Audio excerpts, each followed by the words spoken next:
तुलसी का ब्याह है आज, सब मंगल गाओ रे। हरियाली संग शालिग्राम, बधाई बरसाओ रे। हरे कृष्णा। आप सभी को तुलसी विवाह और देवउठनी एकादशी की हार्दिक शुभकामनाएं। तुलसी और शालिग्राम की कृपा सदैव आप पर और आपके परिवार पर बनी रहे।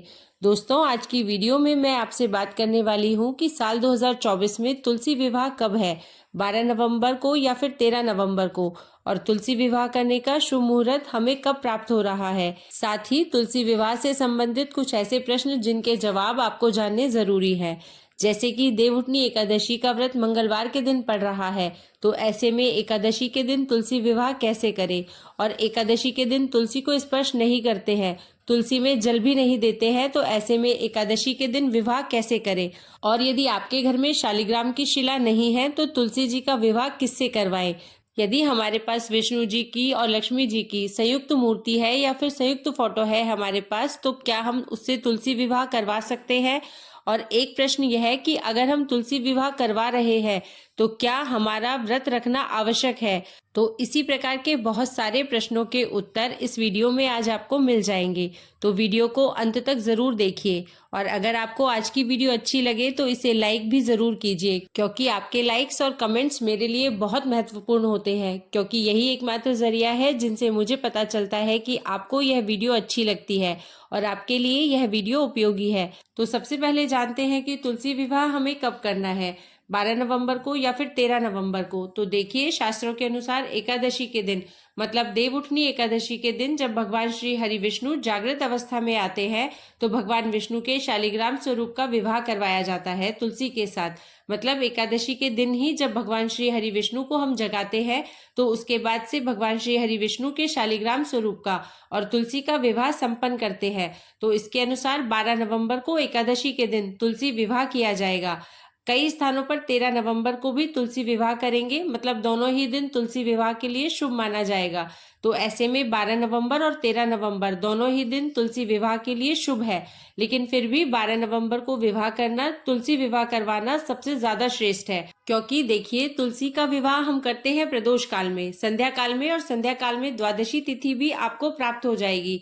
ऐसे में अगर आप यह कहते हैं कि तुलसी विवाह द्वादशी के दिन हम करते हैं, तो द्वादशी भी आपको 12 नवंबर को ही प्राप्त हो रही है। 13 नवंबर की संध्या काल में द्वादशी नहीं है।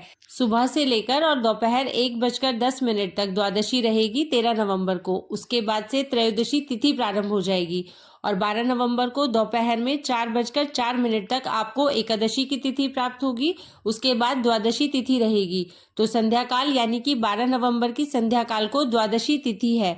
ऐसे में एकादशी और द्वादशी दोनों तिथियों का संगम हो रहा है 12 नवंबर को। तो 12 नवंबर को तुलसी विवाह करना ज्यादा श्रेष्ठ होगा।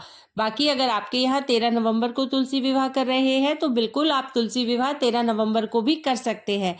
वैसे भी अगर आप किसी कारणवश एकादशी और द्वादशी दोनों दिन भी तुलसी विवाह नहीं करवा पाते हैं तो पूर्णिमा को भी करवा सकते हैं। ठीक है, मतलब अगर आप कहीं बाहर जा रहे हैं या फिर आपकी पीरियड्स की अवस्था है, मतलब किसी भी कारणवश अगर आप तुलसी का विवाह एकादशी और द्वादशी इन दोनों तिथियों में भी नहीं कर पाते हैं, तो ऐसे में आप देव दीपावली पर भी तुलसी विवाह संपन्न कर सकते हैं। ठीक है, और अब जानते हैं कि तुलसी विवाह करने का शुभ मुहूर्त क्या है।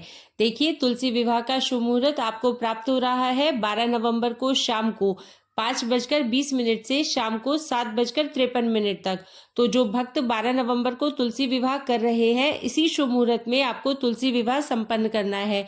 और जो भक्त सूर्योदय कालीन द्वादशी तिथि में तुलसी विवाह संपन्न करवाते हैं, उनके लिए 13 नवंबर को शुभ मुहूर्त जो प्राप्त हो रहा है सुबह 6:47 से, मतलब सूर्योदय काल के बाद आप तुलसी विवाह करवा सकते हैं। इसके बाद जो पहला मुहूर्त आपको प्राप्त हो रहा है सुबह 8:06 से सुबह 9:26 तक, यह अमृत सर्वोत्तम मुहूर्त है। और जो दूसरा शुभ उत्तम मुहूर्त है वो सुबह 10:46 से दोपहर 12:05 तक है। 13 नवंबर को दोपहर में 1:01 पर द्वादशी तिथि समाप्त हो जाएगी।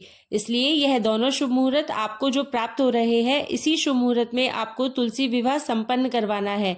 और अब जानते हैं कि मंगलवार है एकादशी के दिन, तो ऐसे में 12 नवंबर को तुलसी विवाह कैसे करें, क्योंकि इस दिन तो तुलसी को स्पर्श भी नहीं करते हैं और जल भी नहीं देते हैं। देखिए, देवउठनी एकादशी जो होती है यह एकादशी विशेष होती है। इस दिन तुलसी विवाह होता है, ऐसा शास्त्रों में भी वर्णित है। तो ऐसे में इस दिन तुलसी में हम जल भी देते हैं थोड़ा सा, क्योंकि हमें अभिषेक करना होता है। तो जल के छींटे देकर, पंचामृत के छींटे देकर, हल्दी भी लगाते हैं, कुमकुम भी लगाते हैं, श्रृंगार भी करते हैं, सभी चीजें करते हैं। और यह कोई हम अपने आप नहीं करते हैं, ऐसा ही शास्त्रों में वर्णित है कि हम एकादशी के दिन तुलसी विवाह करें। ठीक है, तो ये हम अपने आप तो नहीं कर रहे हैं, जैसा हमारे शास्त्रों में कहा गया है हम उसी प्रकार से करते हैं, तो हमें कोई दोष नहीं लगता है। तो आप देवउठनी एकादशी के दिन विवाह करवा सकते हैं, जल भी दे सकते हैं और भोग भी लगाएंगे, फलों का और मिठाइयों का। जो भी हमारे पास उपलब्ध होती है यह सभी चीजें भगवान को भोग में अर्पित की जाती है, तुलसी माँ को भी अर्पित की जाती है। अब बात करें मंगलवार की, तो कहीं कहीं पर ऐसा कहा गया है कि मंगलवार को तुलसी में जल नहीं देते हैं या तुलसी को स्पर्श नहीं करते हैं। हर जगह ऐसा नहीं होता है। तो जब देवउठनी एकादशी मंगलवार के दिन है तो तुलसी विवाह भी मंगलवार के दिन ही करेंगे, कोई दिक्कत नहीं है, कोई दोष नहीं है। बिना वजह किसी भी प्रकार का संशय हमें अपने मन में नहीं करना चाहिए। अब बात करते हैं हमारे अगले प्रश्न के बारे में, जो कि है कि अगर हमारे पास ठाकुर जी नहीं है, मतलब शालिग्राम शिला नहीं है, तो हम तुलसी विवाह कैसे करें। देखिए, भगवान विष्णु की कोई भी प्रतिमा हो या फिर भगवान कृष्ण की कोई भी प्रतिमा हो, फोटो हो, तो आप उनसे विवाह संपन्न करवा सकते हैं।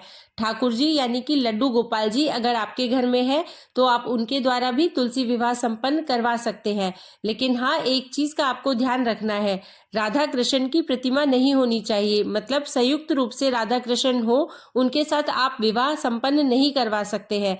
और जिस फोटो में या जिस मूर्ति में भगवान श्री हरि विष्णु और माता लक्ष्मी है, आप उस मूर्ति के साथ या उस फोटो के साथ भी तुलसी विवाह नहीं करवा सकते हैं। तो आपको इतना ध्यान रखना है कि भगवान श्री हरि विष्णु का, भगवान श्री कृष्ण का जो भी विग्रह हो, अकेले भगवान श्री कृष्ण या भगवान श्री हरि विष्णु उसमें विराजित हो, फिर आप उनको तुलसी के पास रखकर और शालिग्राम भगवान का स्वरूप मानकर उनके साथ आप तुलसी माता का विवाह संपन्न करवा सकते हैं। अब बात कर लेते हैं अगले प्रश्न की कि अगर हम तुलसी विवाह करवा रहे हैं तो क्या हमारा व्रत रखना आवश्यक है। देखिए, वैसे तो एकादशी के दिन और विशेषकर देवउठनी एकादशी के दिन सभी व्रत करते हैं, मतलब जो लोग बाकी के एकादशी नहीं भी करते हैं, ऐसे भक्त भी तुलसी विवाह के दिन या फिर देवउठनी एकादशी के दिन व्रत अवश्य धारण कर लेते हैं। मान लीजिए आप व्रत नहीं कर पा रहे हैं किसी भी कारणवश, जैसे कि आपका स्वास्थ्य ठीक ना हो और फिर भी आप चाहते हैं कि आप विवाह संपन्न करवाएं, तो बिल्कुल आप करवा सकते हैं, कोई दिक्कत नहीं है। आप इतना ध्यान रखिए कि फल इत्यादि के द्वारा पूरे दिन रहिए और फिर शाम को विवाह संपन्न करके उसके बाद से शुद्ध और सात्विक भोजन ग्रहण कर लीजिए। अब मान लीजिए कि आप दिन में बिना भोजन के नहीं रह पाते हैं, आप दवाइयाँ इत्यादि ले रहे हैं जिसके लिए भोजन लेना आवश्यक है, तो आप सात्विक भोजन लीजिए। सुबह से भी आप सात्विक भोजन ले सकते हैं। आप इस दिन खाने में चावल मत खाइए और मसूर की दाल इत्यादि जो होती है तामसिक चीजें हैं, उनका आप त्याग कर दीजिए। आप शुद्ध सात्विक भोजन लीजिए और फिर शाम को तुलसी विवाह संपन्न करवाइए। उसके बाद आप भोजन कर सकते हैं, कोई दिक्कत नहीं है। ठीक है, तो जो भी भक्त व्रत करते हैं वह तो पूरे दिन रात्रि का व्रत रहेंगे ही और फिर द्वादशी तिथि में व्रत का पारण कर लेंगे, तो उनके लिए तो कोई समस्या नहीं है।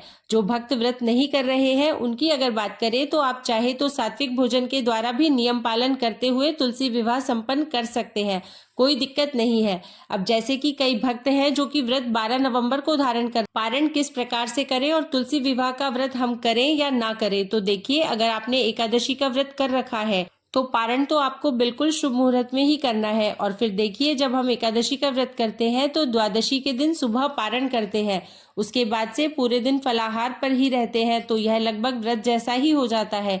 ऐसे में 13 नवंबर को आप सुबह पारण कर लीजिए और तुलसी विवाह का जो शुभ मुहूर्त है उस शुभ मुहूर्त में आप तुलसी विवाह संपन्न कर सकते हैं, कोई दोष नहीं है। ठीक है, पारण सही समय पर कीजिएगा, यह आवश्यक है। एक प्रश्न यह उठता है कि हमारी तुलसी छत पर है या बालकनी में है, तो वहां पर इतनी जगह नहीं है कि हम तुलसी की परिक्रमा करें या फिर तुलसी का जो विवाह है सही तरीके से हम कर पाए। तो क्या हम तुलसी वहां से हटाकर किसी खुले स्थान पर रखकर या फिर घर में नीचे लाकर तुलसी का विवाह संपन्न करा सकते हैं? तो जी हाँ, बिल्कुल आप ऐसा कर सकते हैं। आप अपनी सुविधा के अनुसार किसी भी खुले स्थान पर रखकर तुलसी का विवाह कर सकते हैं।